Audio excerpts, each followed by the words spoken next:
முருகா வெற்றிவேல் முருகனுக்கு அரோகரா. வள்ளி தெய்வானை சமேத முருகப்பெருமான் கடவுளின் திருவடிகளை வணங்கி இந்த அற்புதமான பதிவை நான் தொடங்குகிறேன்.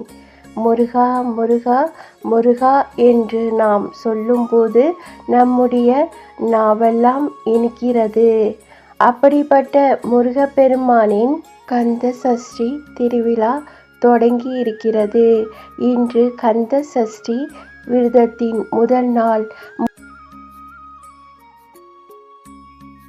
முருகன் என்றாலே அழகன் தான். அழகன் என்ற சொல்லுக்கு முருகா உன் பேருக்கு ஈடு இணை இல்லை முருகா என்று சொல்வார்கள்.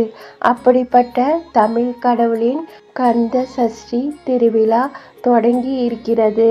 அன்பான முருக பக்தர்கள் அனைவரும் கந்த சஷ்டி திருவிழா இன்று ஆரம்பிக்கிறது. அனைவரும் கந்த சஷ்டி விரதம் இருப்பீர்கள் என நம்புகிறேன்.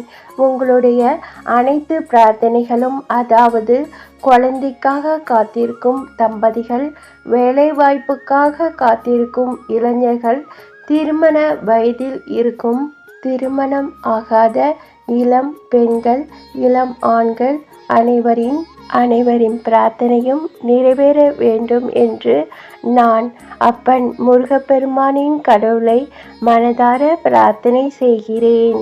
இப்போது நாம் கந்த சஷ்டி விரதத்தின் முதல் நாள் பற்றி நாம் பார்க்கலாம். இன்று ஆரம்பம். முதல் நாள் விரதம் துவங்க நல்ல நேரம், விரதம் துவங்கும் முறையும். ஆறுமுகனுக்கு உரிய விரதங்களில் மிக முக்கியமானதாக சொல்லப்படுவது கந்த சஷ்டி விரதம். குறிப்பாக குழந்தை பாக்கியம் வேண்டுபவர்கள் கந்த சஷ்டி விரதம் இருந்தால் முருகனே குழந்தையாக அவதாரம் செய்வார்கள் என்று அசைக்க முடியாத நம்பிக்கை இருக்கிறது. இதைதான் சஷ்டியில் இருந்தால் அகப்பையில் கருப்பையில் வரும் என்ற பழமொழியாக கூறுவார்கள்.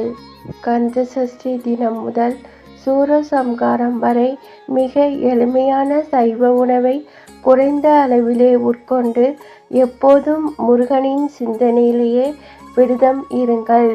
மாலையில் பக்கத்திலுள்ள முருகன் கோயிலுக்கு போய் தரிசனம் செய்து விரதத்தினை நிறைவு செய்யுங்கள்.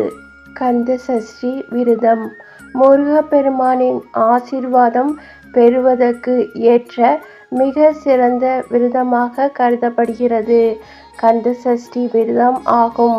திருமணம், குழந்தை பாக்கியம், சொந்த வீடு, நோய்கள் தீர, வேலை என எந்த குறை தீர வேண்டும் என்றாலும் முருகப்பெருமானின் கந்த சஷ்டி விரதம் இருந்தால் அனைத்து குறைகளும் நீங்கி நலமுடனும் வளமுடனும் வாழ்க்கை நமக்கு அமையும்.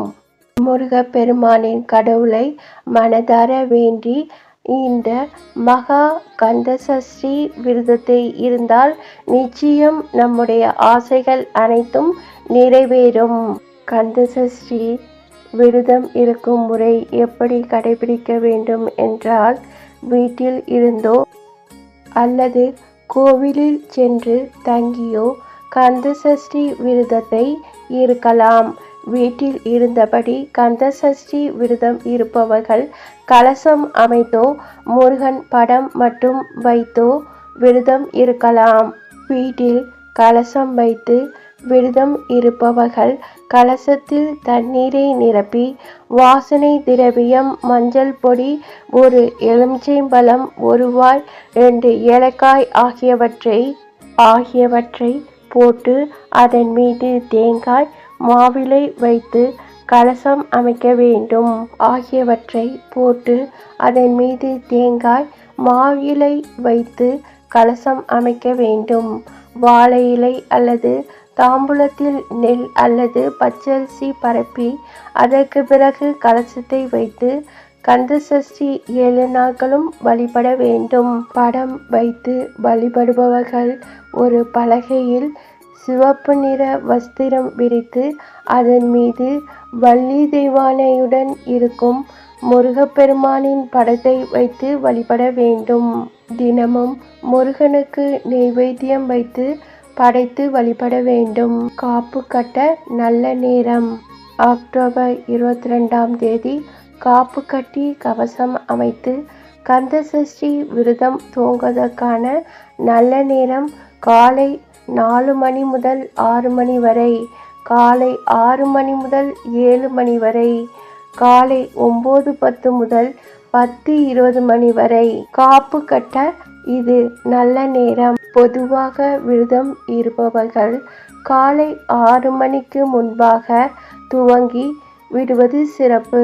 விரதம் துவங்கும் முறை: காலையில் எழுந்து முதலில் குலதெய்வத்தை வழிபட்டு விநாயகரை வணங்கிவிட்டு வீட்டிலுள்ள பெரியவர்களிடம் ஆசீர்வாதத்தை வாங்கிவிட்டு விரதத்தை துவங்கலாம். முதலில் என்ன நோக்கம் நிறைவேற வேண்டும் என்பதற்காக விரதம் இருக்கிறார்களோ அதை முருகப்பெருமானிடம் மனதார சொல்லிவிட்டு அந்த வேண்டுதலை நிறைவேறவும், இந்த விரதம் நான் நல்லபடியாக நிறைவேற்ற வேண்டும் என்றும் அதை முழு பலனும் கிடைக்க வேண்டும் எனவும் வேண்டிக் கொண்டு விரதத்தை துவங்கலாம்.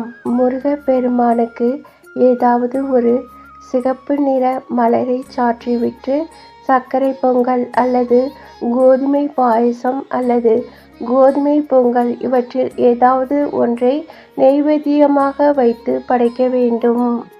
இதில் ஏதாவது நெய்வேத்தியம் படைத்து வழிபடலாம். நம்முடைய வேண்டுதலுக்கு ஏற்ற திருப்புகழ், கந்தசஷ்டி கவசம், ஏதாவது முருகனின் பாடல்களை பாடி அதை தினமும் காலை மாலை சொல்லி முருகப்பெருமானை வழிபாடு செய்ய வேண்டும்.